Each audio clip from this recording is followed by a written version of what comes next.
Hi, everybody. I'm Terry McMillan. You might have the wrong channel. I just want to thank Barnes & Noble for having me. This is my very first live chat, okay? And first and foremost, I'd really like to say that I hope everybody is taking care of yourselves and each other during this time.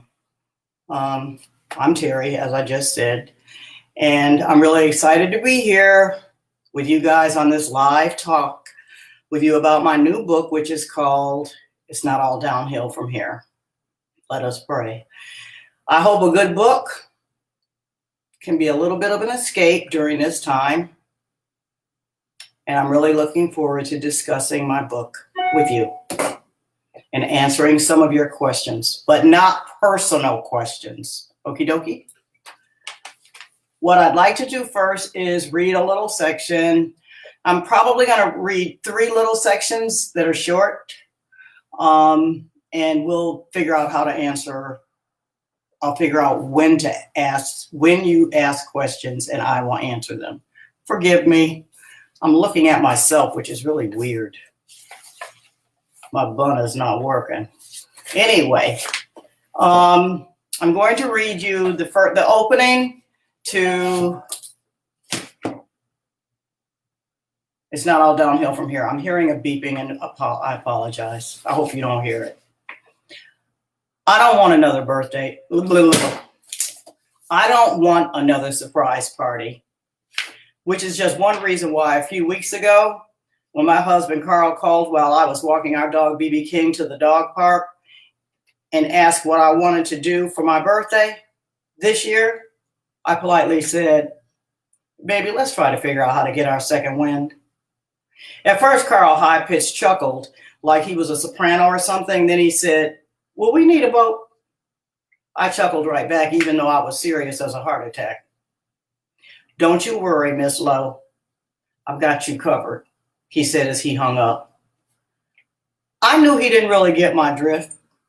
What I meant was, since we both had more days behind us than we had ahead of us, how about we try to figure out what we can do to pump up the volume? It's not that our life is boring. Well, maybe it is a little. But even though we don't do very many things that generate excitement, I still love him more than my Twizzlers. Carl is a retired contractor who refuses to retire. And after 30 years of all work and no play selling hair and beauty products and 2 stores too many, I don't exactly qualify as a thrill a minute either.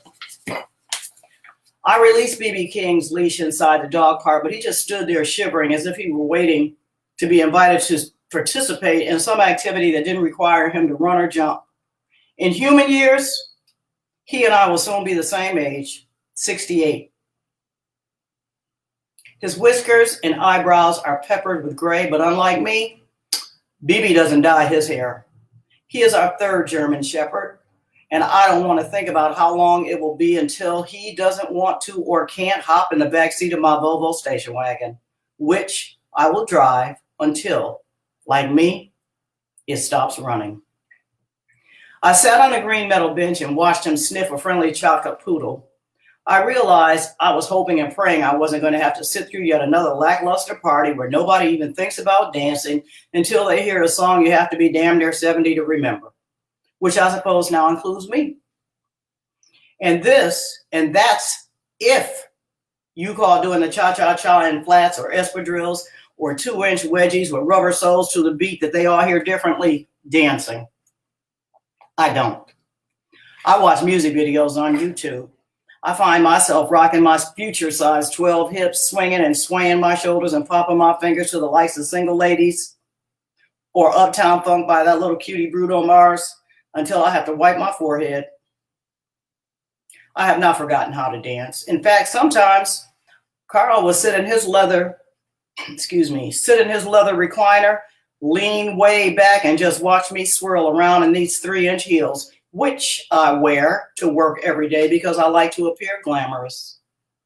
In those moments, I feel pretty and sexy and 40. Carl just nods his head like he's agreeing and pops his fingers until the smile on his luscious lips begins to disappear. Then he might hold up his index finger, suggesting that I give him a minute, but don't stop dancing. Slowly push himself up to a standing position and limp down the hallway to take one of his little blue pills. Oh, hell. Here I go again, meandering.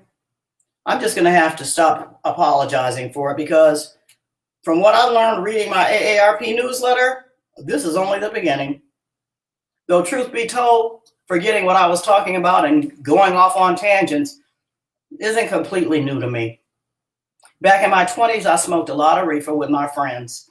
We'd sit in a circle on the floor on giant pillows and have deep conversations about the purpose of life or something having to do with God or how we were going to change the world. But then we'd all stop talking because we were suddenly mesmerized by that lava lamp. Then somebody would realize they were one step away from freaking out and would jump to a standing position in order to snap out of it. And then they'd ask, what the fuck were we just talking about again? And since not one of us had a clue, we just start passing the joint again until the next philosophical inquiry overtook our minds. Thank God I got tired of thinking about things that didn't matter and realized I liked the way I felt when I wasn't under the influence of anything.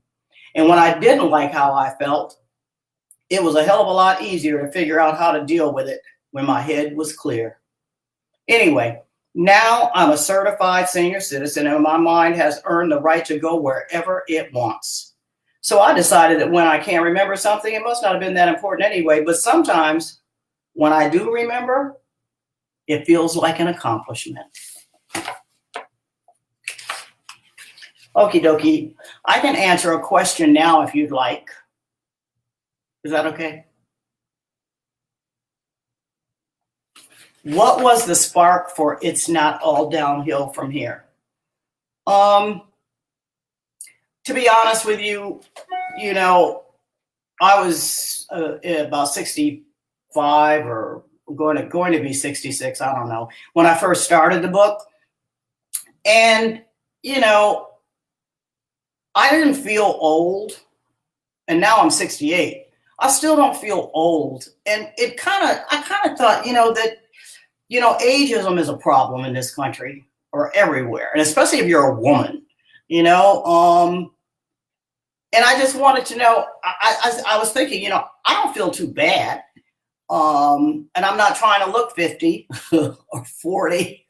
Bottom line is I don't mind being the age that I am. And I just am tired. I was tired of everybody always thinking that it really is all downhill from here. And I just said, BS, it's not. And that was the impetus behind this story. But I also wanted, my character, Loretha Curry, and I named her after Steph Curry.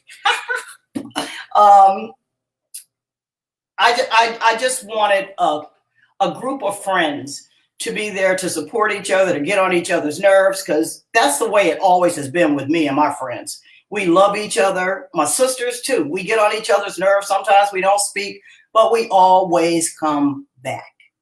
And I've got friends that I've been friends with for 40, 50 years. Anyway, that's the answer to that question. Do I have another one?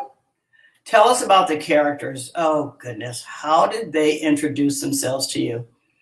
Well, I'll put it this way. What I really like is, in a novel, most characters are, even though they love each other and husband and wives, whatever, there's always some friction. There's always something that makes things not just hunky-dory all the time.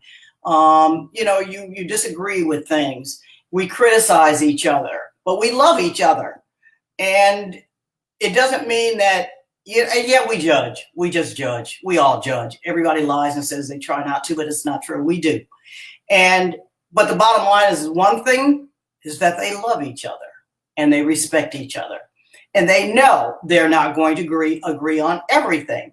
And so for that reason, they are like sisters. My sisters, we're the same. We love each other. We have disagreements, but we still love each other. We hug.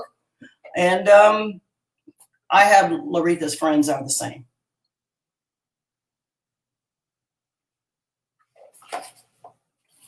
What's my writing process? My writing process is I wake up at the crack of dawn, usually 5 o'clock in the morning, sometimes 4:30. And I don't usually read other writers when I'm writing because there are too many of them that I really love. And then next thing I know, I'm imitating them. I start with a problem, and to me, every novel is about characters who want something that they can't get. Sometimes they don't even know what they want. But when they find out, it's a struggle. And all novels are about some kind of struggle.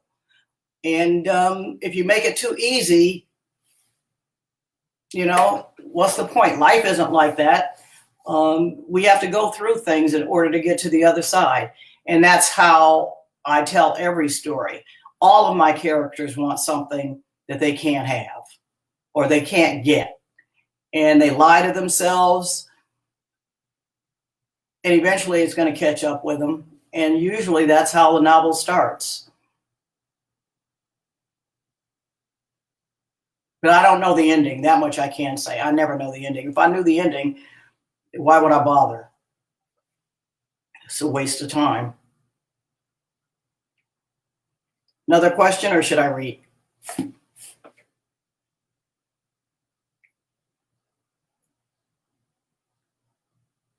Are you working on your next book? Hey, Phyllis. Yes, I am.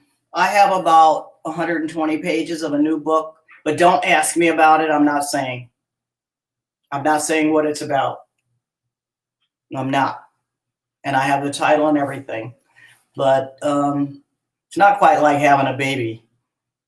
But, I'll be finished next year. Right now, I'm worried about Loretha and her friends. Well, not really. Not anymore, because I know how it ends. You want to hear another section? Well, I don't have an answer, so the answer is, here we go. So, at her party, her birthday party, everybody always says what it is they wish for her or what they hope for her. And so I'm only going to give you one friend, and her name is Lucky, okay? And she ends up looking at old videos just so she can remember how boring her party was last year. She just wants to know, God, do I have to go through this again? Answer is yes. So here, but they all wish something for her. And in this case, Lucky, who lives above the Rose Bowl, because the book is set in, look at my nail is broken. I forgot my nail shop was closed. Anyway, she's sitting there watching the DVD for the last party, and so she comes up, she's now at Lucky. And BB King, the dog, is sitting there, and, he makes a little noise. And she says, I open the front door just to shoo him out so I can go back to the video. Next up is Lucky, whose real name is Elizabeth Taylor. Lucky said her mama was tripping after seeing National Velvet, which was why Lucky changed her name to the one she liked, not legally, of course. Here's praying you trade in that ugly Volvo station wagon, girl. Lucky has always been a confused elitist. She thinks the kind of car you drive defines you, along with your zip code. She used to be a costumer for game shows and some TV commercials, but now spends her time shopping and cooking and eating. Lucky, who never had kids because she never wanted any, lives above the Rose Bowl, but has never bothered to walk the 3.1 miles around it. When she wakes up, she looks straight ahead at the San Gabriel Mountains. I can also see those mountains from my bedroom window, but I have to look up. She drives a 9-year-old gold Lexus that she's had at least 6 accidents in because Lucky can't navigate her turns. Yes, I drive a 12-year-old white Volvo. It's a safe car, and I'm a paranoid driver and have a bad habit of tapping the brakes. Besides, people feel sorry for you driving a Volvo station wagon, especially when an old dog in the back seat who looks like he's being kidnapped. But I know for a fact that BB loves it, because once when the Volvo was in the shop and I had a rental car, he refused to get in it. Hold on a minute. I'm sorry. Hold on a minute, Lucky says.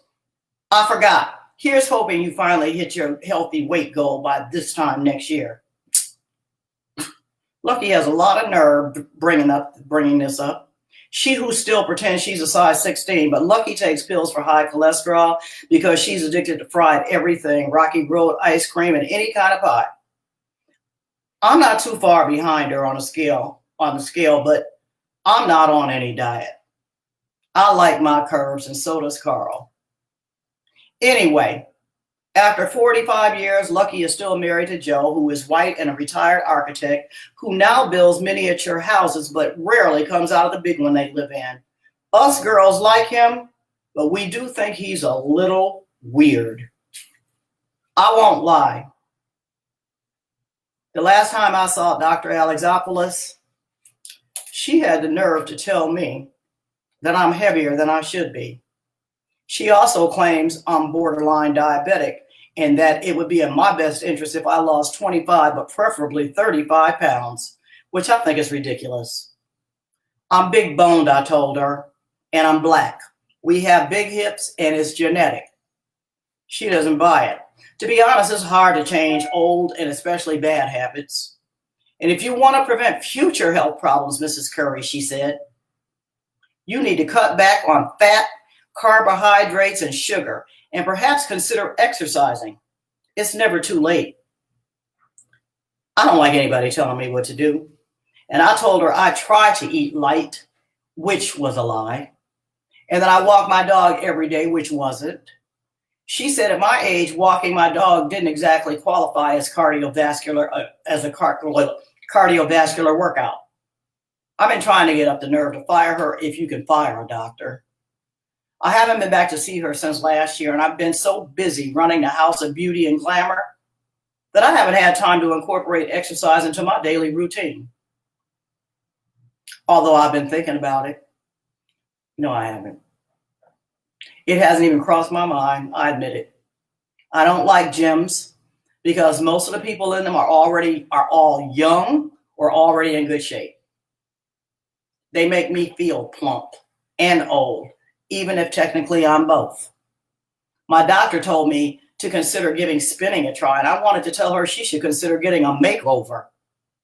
She looks like Grandpa from the Munsters with that dirty blonde see-through hair. But even though I wouldn't admit it to her, I went ahead and pled guilty to being lazy to myself and decided I would start cutting back one by one on Twizzlers, Baskin & Robbins, Quarterback Crunch ice cream, Roscoe's fried chicken, cheeseburgers, French fries, and French bread, gravy, all muffins. And during the holidays, I can only have one of each, either peach cobbler, sweet potato pie, or bread pudding. I even tried saying eeny, meeny, miny, mo, but have not had as much success as I'd hoped for. I have no willpower. My newly revised plan, however, is to try harder. I'm going to think hard about dieting and make some changes starting New Year's, which is still the day after my birthday. It's weird not seeing you guys. This is my book tour, but okie dokie. Any other questions? If not, I think Judge Judy is on. Do you have a favorite character in It's Not All Downhill from Here? Well, Loretha's my favorite. She's the main character, but I like her mother a lot. And I'll read you a little section of her mother, probably closer to the end. I love her mother. Her mother's a pistol. She's in a nursing home. And she knows she's not afraid of, I don't even think she cares about the idea that one day she's not going to be here. She doesn't even let it cross her mind, really. She talks about everything else. But I'll wait and let you meet her. So, no more questions? Hi, Vicky. Are your questions Are your characters inspired by your friends and family? No, I don't want to get sued, and I don't want to hurt anybody's feelings, and I don't want anybody mad at me. No, I can come up with characters. And the bottom line is that sometimes there are people that I've known in my life over the years that I might give certain traits to, but they're not legitimate, and it's not an indictment, because I've had people in the past say, girl, you know you were talking about me. And I'm like, no, I wasn't. No, I was not. You're not the only one who dyes your hair red or whatever. But no, I use horoscopes, numerology, all kinds of things. It's not hard to come up with personalities for characters because, astrology, I mean, I can, all of us are different, but on a lot of levels, we have things in common. Some people are stingy, some people lie, some people cheat, some people just refuse to admit certain things about their own behavior, myself included. So I have enough issues, I can pass them around to all the characters, no problemo. Okie dokie. Are any more of my books planned to be made into movies? I don't know.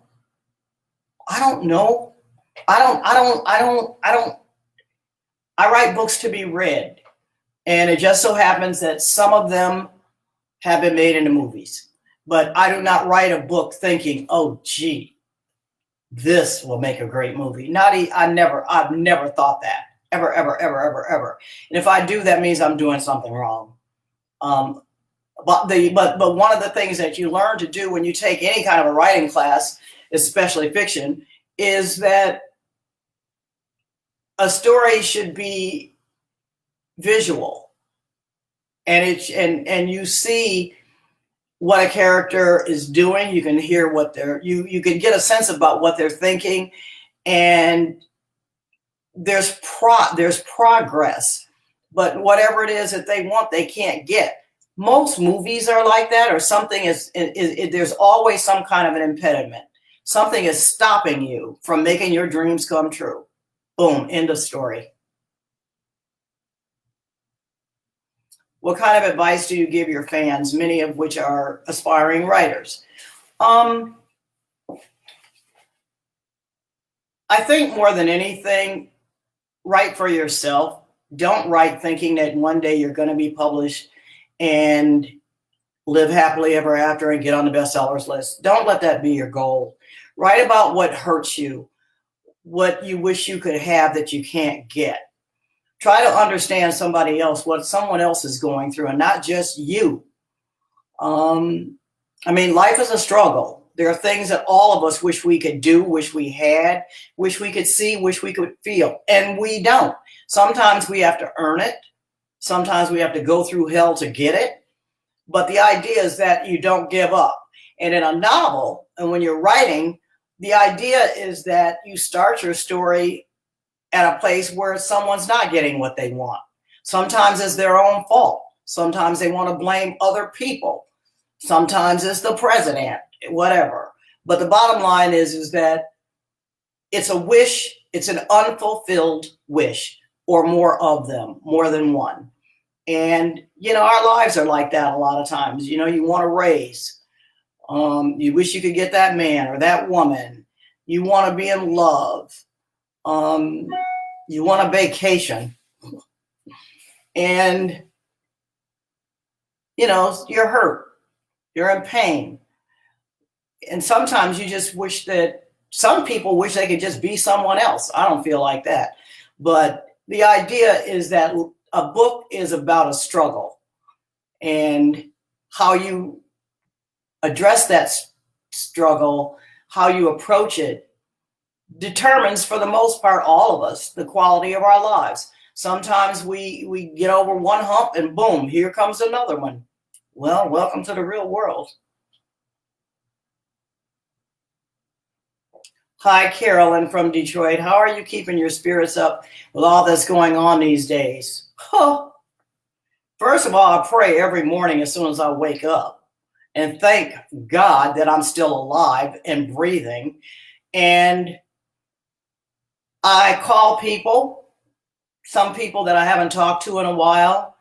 I read, I watch Judge Judy, I watch CSI Miami, I read, I try to walk and exercise, and I cook sometimes, but you know, in here by myself, it's a little boring. But mostly I call people and people call me and we run our mouths and I read. But sometimes it's been a little hard for me to read because my attention span right now is not the best. And sometimes I just watch stupid stuff on television. But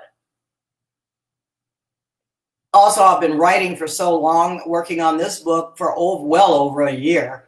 And when I'm writing, I don't read because, like I said, I could end up sounding like especially if it's someone whose work I love and their voice, I end up imitating them. So usually I write in between books, which is what I'm getting ready to start doing, to be honest with you.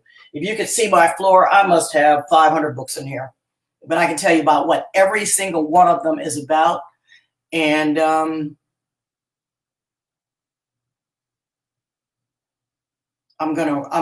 getting ready to go binge read. What type of books do you like to read, and do you have any favorite authors? Well, yeah, back in the day, I read mostly fiction. I'm not as big reading nonfiction. I like reading stories because they're just, to me, a fiction is basically nonfiction that it's a continuous lie, but it's meant to tell a truth. And it's an exploration. But, you know, I mean, I'm looking at Louise Erdrich, Homesick for Another World, Testimonies, you know, The Travelers by Regina, American Street. I've got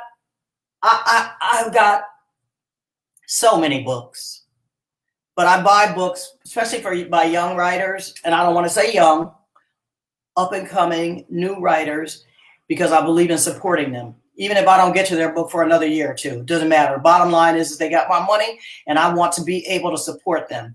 And everybody out here, you should look and read young writers or newcomers, okay? Because sometimes if nobody buys their first book, they're not going to get a second book contract. And a lot of them can write. They can, you know, and they need our support. They really do. And you know, I'm not kidding you. And it's nothing like being surprised. And, you know, I believe in support. I mean, I can't tell you how many books I have in here. And quite a few of them I haven't even read. But the bottom line is that the library shouldn't be exhaustive. If I read every book that was in here, when I moved from the Bay Area, I gave away 3,000 books, donated them to the library. And that was like 20 some odd years of reading and being a collector. A lot of them I had read, but a lot of them I hadn't.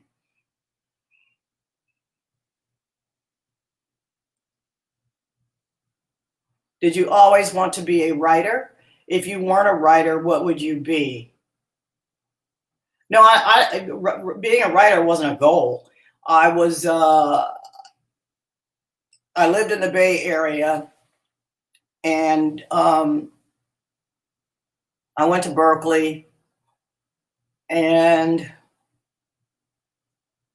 I was writing poetry, very bad poetry. And I took a writing class from Ishmael Reed just to see what it was like. And he said, "Girl, you got a nice voice." And I was like, you know what? People are always mistaking me for a man on the phone because my voice is deep. He said, "Not that kind of voice, your writing voice." Because I used to write this like tired poetry. And then I just turned them into sentences. But he ended up explaining to me that the way that I wrote, that I should pay attention to it. And one of the things that I always knew was that I always felt better when I wrote a poem. I felt better when I started writing short stories because there are a lot of things that I was confused about, a lot of things I didn't understand. I was impatient, you know, and also I have a tendency to judge people. I won't lie. All of us do. But I would make up characters in an attempt to try to understand them, because I didn't know who I thought I was to be judging people. And I didn't like that part about myself, that I didn't like that character trait. I still do it, but I try to apologize by trying to understand. But we all do it. But I love what I do. I can't imagine not doing it. And one thing I'm grateful for is I don't have to retire. And there are not enough things and enough kinds of characters to write about. I hope, I'm just glad I have a computer, because I used to have to write it by hand and on an IBM stolen Selectric typewriter. But no, I love what I do. And for those of you who are unsure of yourselves, get over it. Get over it. Because it's a passion that you have that you can't run from it. You just can't. And just give yourself time to evolve and to grow, and don't try to show everything that you write to someone, and don't try to hurry up and try to win a Pulitzer or get published. Write first. You know, you have to learn everything you can about the craft. Read writers that you really respect and admire, but own your own voice. Don't try to sound like anybody else. I can pick up certain writers' books, even if I didn't look at the author's name, and I can tell you who wrote it. There are people that say that about my books, and that doesn't mean that they're good, but that's what they say. Terry, girl, I heard your voice. You sound just like, you know, whatever. But I love what I do. I love telling stories because I really want to understand our behavior. I want all of us to be happy, to be in love, to feel good, and to know that life is a journey, but it's one that we can ride, and it's the waves, and slide into home. Should I read something else? Is it almost?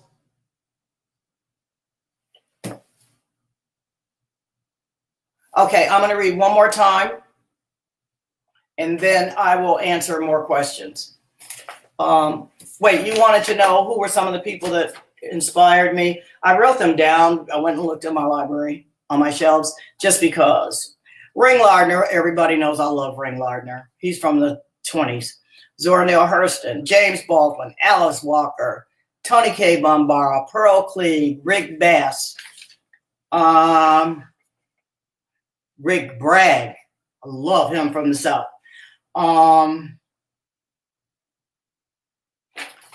That's enough.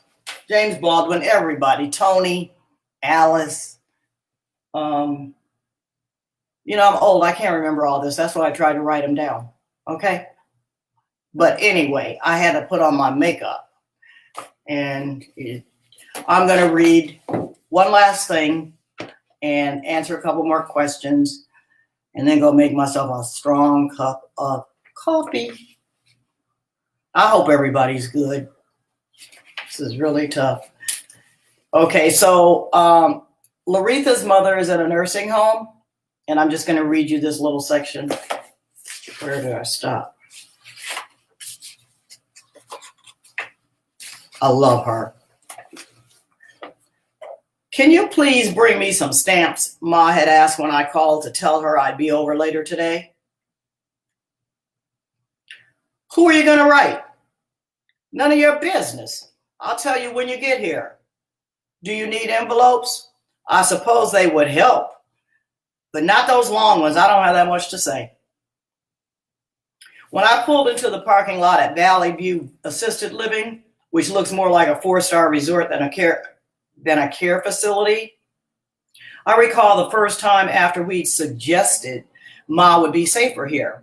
That was 2 years ago when she was a young 84. An attendant had pushed a wheelchair over to help us. That better not be for me. As you can see, I can walk. I'm not disabled, and to my knowledge, not even close to being senile. This is just for your safety and to make you feel comfortable, the attendant said. Are you blind? I only need help when I say I need it.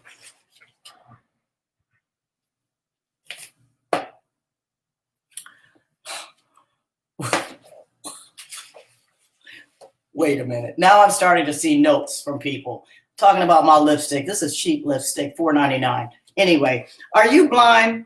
I only need help when I say I need it. My daughter here, what's your name again? She asked and started laughing. Just kidding.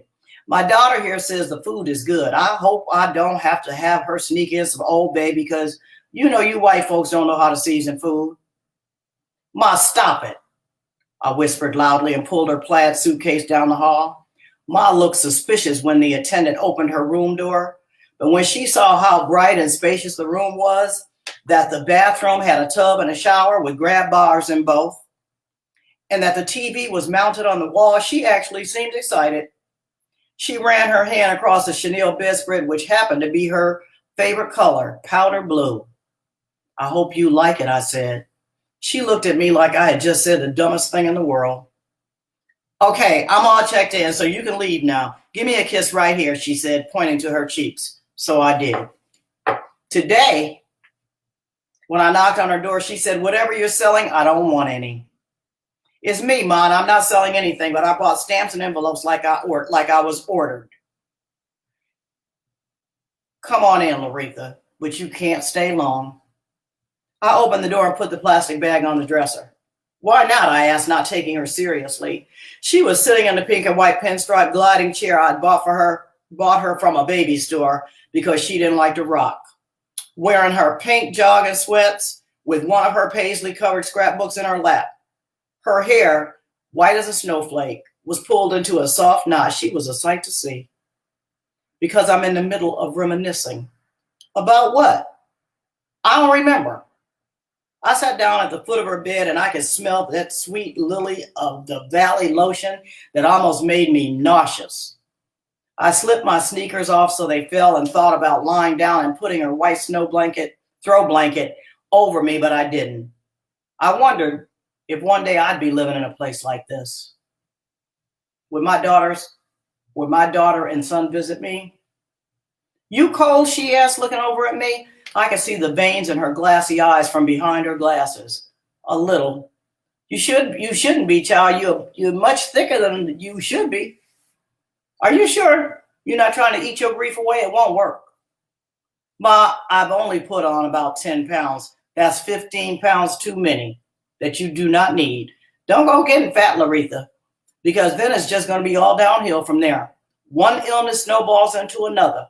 Just look at how sexy and lean I am in comparison. She had the nerve to stand up. Her light pink jogging suit was hanging off her. Are you still eating those cheeseburgers and french fries every other meal? No. You can lie to me, but lying to yourself was a whole lot worse. Go pull that throw over your shoulders. She slowly turned a few pages in her book, and I could hear the plastic cracking. And then she stopped and looked at me. Don't hold grudges, Loretha. Even when somebody does something you find unforgivable. What are you talking about, Ma? Don't play dumb. I don't hold anything against anybody. For starters, you've got a grudge against your sister. I know this for a fact. I know she owes you a lot of money and she owes me a lot too. But I never expected her to pay me back. You shouldn't have either. She takes advantage of me and I don't like it. Not everybody knows how to manage money, Loretha, and not everybody has good judgment. Odessa was a smart cop, but dumb as hell when she punched out. You can't change people by punishing them for being who they are, so just accept them. So what's on that page, Ma? I asked because I didn't want to talk about Odessa anymore. I can't stay long, and I don't want you to. It's Wheel of Fortune night. I stood up and tried looking over her shoulder. I have no idea who most of these folks are, honey. None whatsoever. And she started laughing. But hold on. I think that might be me, she said, pointing to a young girl who looked like me about 50 years ago. Hey, so how's your memory coming along, Loretha? I miss a word or two here and there, or forget what I was thinking or saying or what I was about to do every once in a while. But other than that, my memory is good. Well, get used to it.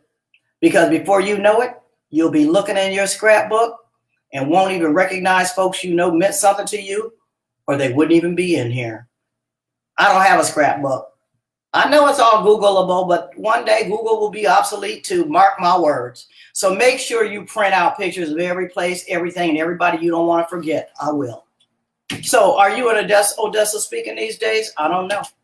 What about your daughter? What's her name again? Very funny, Ma. No, she won't return my calls. Seems like you on the outs with quite a few members of your family. I didn't do anything to them though, Ma. That's how you see it. No, that's how it is. You need to lighten up, honey, because some of the things you think weigh a lot, don't.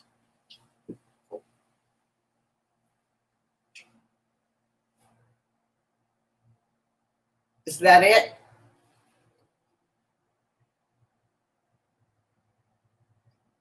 This is my first time to listen. This is my first time to listen to you. I love your honesty and your heart. Gonna get this book. Thank you, Francis. I hope you get a discount. Why do you think books are just what we need during this challenging time in quarantine? First of all, you can't go too far outside. And, you know, a good book is company. You can make a new friend. You can sit there and realize that maybe things aren't as bad as you thought. Somebody else might have things a lot worse than you do. But also, a good novel helps you see how people get through things, not over things. Well, sometimes over things, but for the most part, you can get lost in a book, and you can jump inside somebody else's heart, their head, and you can see that sometimes you can identify that people we all love. A lot of us, a broken heart feels the same for everybody. Love makes you float.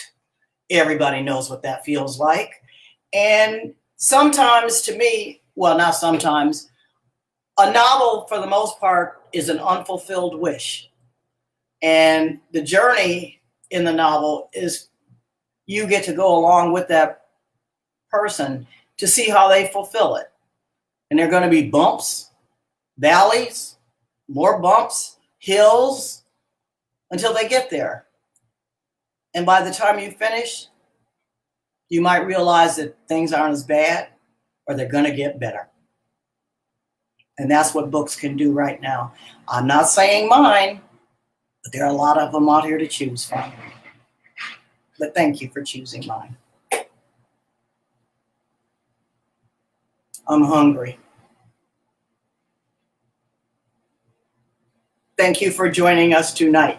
Thank you for joining us tonight. Oh, goodness gracious. I hope everybody stays safe. Take care of each other. If you love somebody, tell them.